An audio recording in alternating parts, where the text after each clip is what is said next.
नमस्कार। गीता की इस अविरल धारा के प्रवाह में आज दिनांक 17/4/21 है और आज श्लोक संख्या 41 से प्रारंभ है।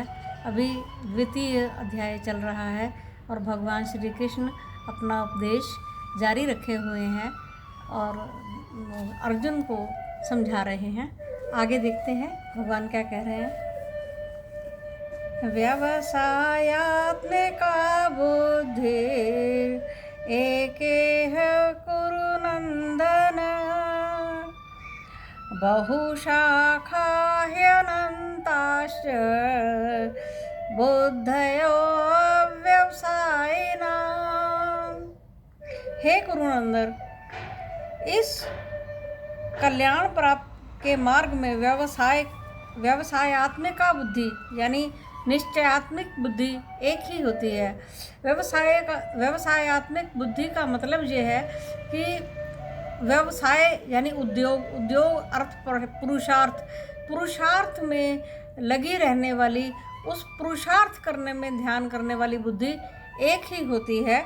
इसलिए बहुशाखा है अनंतश्च, जो बहुत शाखाओं वाली और अनंत प्रकार के जो कार्य कहते हैं वो अव्यवसायी लोगों के होते हैं, जिन्होंने पुरुषार्थ नहीं करना होता, जो उद्योग रहित होते हैं, जो निश्चयात्मक बुद्धि वाले नहीं होते, संशय युक्त चित्त वाले होते हैं। वो इस प्रकार की बुद्धि रखते हैं, कभी ये करूं कभी वो करूं, कभी वो करूं कभी वो करूं। लेकिन जो संकल्पवान होते हैं वो एक ही कार्य करने में डट जाते हैं और उनका निश्चय सदा दृढ़ होता है। आगे देखते हैं। यामिमां पुष्पितां वाचं प्रव्यदन्ति व्यपश्चितः वेदवादरतः पार्थ नान्यदस्तीति वादिना। जो पल्लवित और पुष्पित वाणी कहते हैं, यानी कि मन को लुभाने वाली, इस प्रकार की कि मन को तो वो आकर्षक लगे लेकिन हितकारी ना हो, इस प्रकार की वाणी बहुत से अज्ञानी जन कहते हैं। और वेदवाद रत हैं।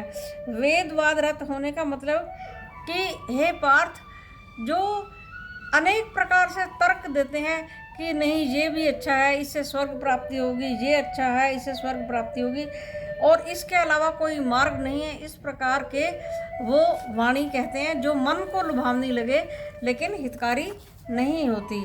इसलिए हे कुरुनंदन, हे पार्थ, ऐसे कर्म करो जो परलोक और इहलोक दोनों के लिए हितकारी है। कामात्मानः स्वर्गपरा जन्म कर्म फलप्रदां क्रिया विशेष बहुलां भोगैश्वर्य गतिं प्रति।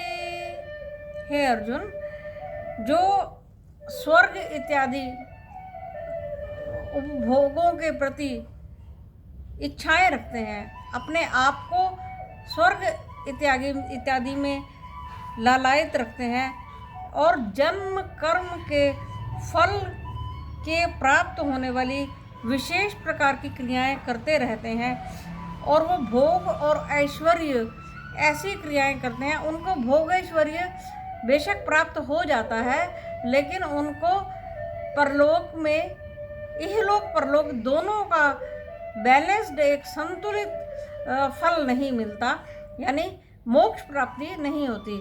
क्योंकि भगवान जो कर्म बता रहे हैं उससे इहलोक में भी राज्य प्राप्ति होगी और परलोक में भी आगे मोक्ष प्राप्ति होगी, अगर वो इच्छा रहित होकर सिर्फ कर्म में लिप्त रहता है, कर्म करता है। भोगैश्वर्य प्रसक्तानां तयापहृत चेतसां व्यवसायात्मिका बुद्धि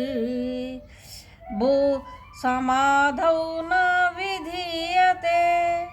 हे अर्जुन, जो भोग ऐश्वर्य में आसक्त हैं और उन्हीं के द्वारा अपहृत हुए चित्त वाले हैं, यानी कि भोग ऐश्वर्य ने जिनके चित्त को हरण कर लिया है, इस प्रकार के चित्त वाले हैं, उनको व्यवसायिकात्मिका बुद्धि यानी निश्चयात्मक बुद्धि, संकल्पवान होने की जो बुद्धि है वो प्राप्त नहीं होती, इसलिए उनको समाधि भी प्राप्त नहीं होती। आगे कहते हैं त्रैगुण विषया वेदा निस्त्रैगुण्यो भवार्जुन निर्द्वन्द्वो नित्य सत्वस्थो निर्योग क्षेम आत्मवान। हे अर्जुन, ये जो वेद हैं ये त्रिगुण विषयक है, यानी सत्व रजस और तमस विषयक है, इनके पार नहीं जाते। और ये पूरा संसार, इसकी पूरी लीला ये त्रिगुण विषयक है, इसके पार नहीं है।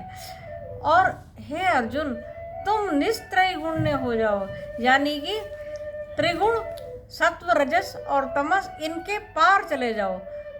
त्रिगुणों में लिप्त ना होकर अपने कर्म को करो, क्योंकि जो भी तुम कर्म करोगे उसका तुम्हें फल तो निश्चित रूप से मिलेगा, लेकिन अगर तुम मेरे को अर्पण करते हुए वो कर्म करोगे तो तुम्हें वो कर्म बांध नहीं सकता है। इस प्रकार कहते हैं निर्द्वंद्वो नित्य सत्वस्थो, तुम निर्द्वंद्व होकर काम करो। सुख दुख हानि लाभ जय अपजय यश अपयश इन सब में लीन ना रहते हुए कार्य करो। नित्य सत्वस्थो, हमेशा सत्य क्या है, सत्य वस्तु में स्थित रहते हुए कार्य करो। निर्योग क्षेम, और अपनी जो तुम्हारे लिए हितकारी है उस कार्य को करो। आत्मवान होकर कार्य करो, यानी कि अपने में अपने निज स्वरूप में स्थित रहते हुए अपना कार्य करो जो तुम्हारे लिए श्रेयस्कर होगा। ऐसा कहकर भगवान अभी आगे ये उपदेश जारी कर रहे हैं। आगे की हम कल पढ़ेंगे। आपको सबको नमस्कार।